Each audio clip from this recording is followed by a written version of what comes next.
how do I decide on which writing project to focus on?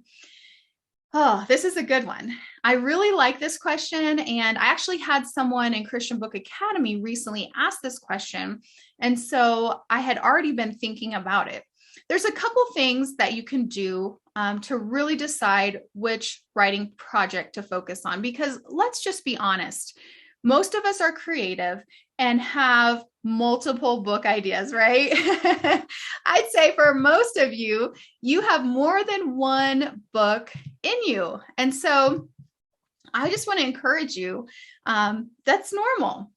But first of all, pray about it. Have a business meeting with God, and that's part of your bonuses with the Kingdom Writers book.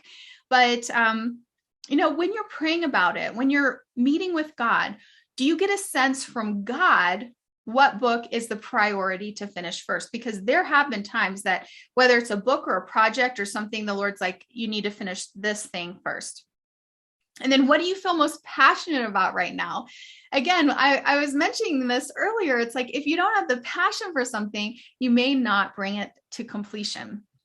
What are your goals right now? Does one of the books line up better with your current goals and the things that God has really shown you is for right now?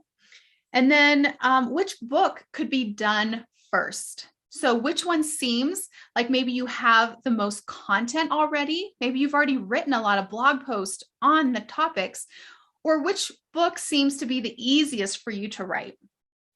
So I love this option, because if you choose a book that you know the content so well, or you already have a lot of the content, or it just seems like it's going to be the easiest and the fastest to get done, you learn the process of writing self-publishing, right? You get it done and it creates momentum. It's kind of like Dave Ramsey's process of paying off debt. He calls it the debt snowball. And CJ and I did this. It's a whole other testimony, but we were like $70,000 to $80,000 in debt. We used the debt snowball. We started with the smallest debt, paid it off. It was momentum.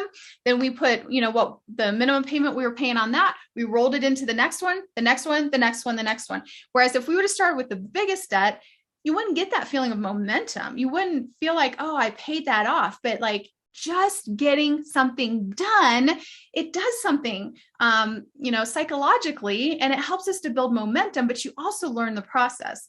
So those are some things to think about, and hopefully that is helpful for you.